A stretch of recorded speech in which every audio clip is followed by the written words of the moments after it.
Les grenadiers de char sont des unités militaires d'infanterie blindée mécanisées incorporées dans les troupes blindées. Il s'agit d'un corps d'infanterie d'élite des troupes blindées de l'armée suisse. Le terme est une traduction littérale de la dénomination allemande Panzergrenadier. Selon les pays, la désignation de ces troupes peut se nommer d'infanterie blindée ou d'infanterie mécanisée. Leur formation comprend une instruction adaptée à leur fonction au sein des troupes blindées en plus de leur formation d'infanterie d'élite. L'école de recrue se déroule dans les écoles de char 21 de Thun.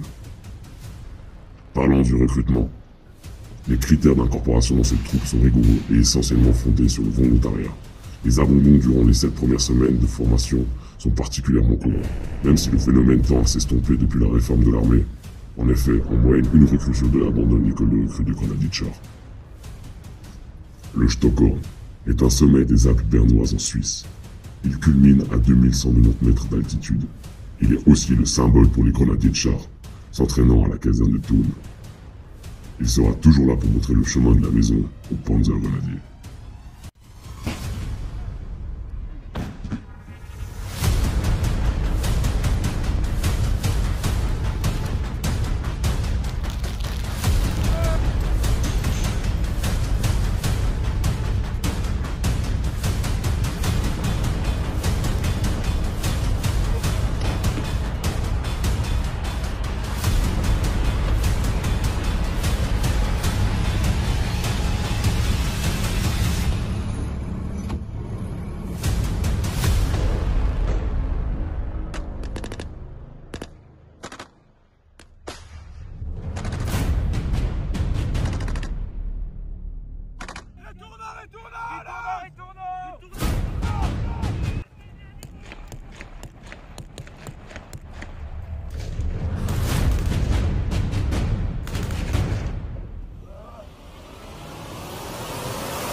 Au Moyen-Âge, le dragon est considéré comme le symbole de la puissance et de la veillance, deux qualités qui le rendent presque invulnérable.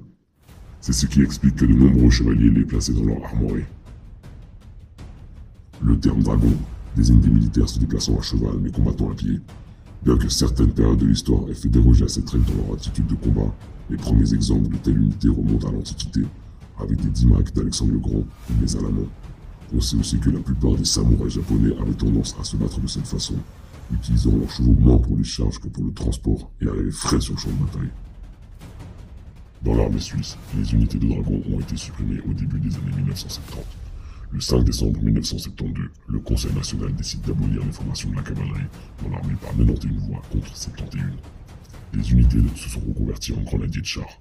L'exploration faisant partie de leur tâche, cette mission est désormais dévolue en partie aux bataillons d'exploration, qui ont également repris le symbole typique de la cavalerie, deux sabres à l'avant bas se croisant. La devise par Saint-Georges, vive la cavalerie, est également une tradition des dragons perpétuée par les grenadiers de char.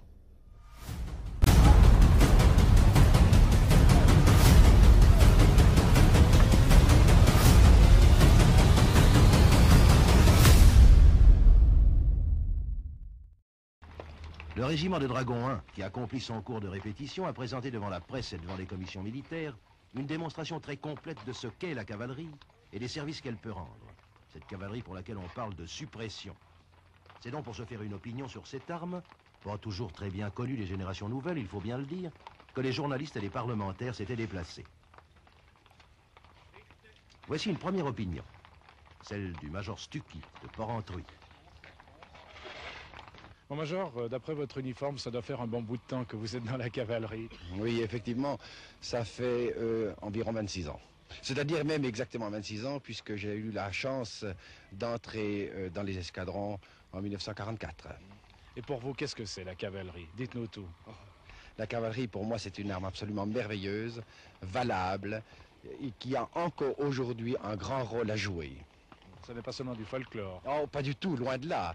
Et justement, le public manque d'informations. Il s'imagine que c'est encore du folklore, alors que depuis longtemps, ce rôle folklorique, ou disons le rôle ancien, a disparu. Aujourd'hui, la cavalerie est une arme d'infanterie, simplement montée et qui jouit de ce privilège de se déplacer rapidement.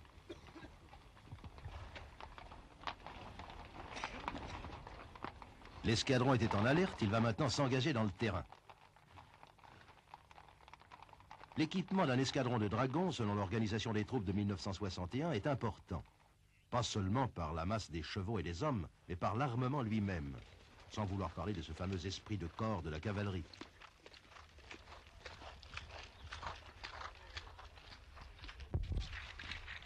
Et vous voyez très exactement le meilleur avantage de cette arme. Amener à pied d'œuvre une troupe de fantassins au travers d'un terrain interdit aux véhicules mécanisés. Des pentes abruptes, des champs profondément enneigés, des sous-bois, des forêts, des rochers, et y amener toute la puissance de feu d'une troupe d'infanterie.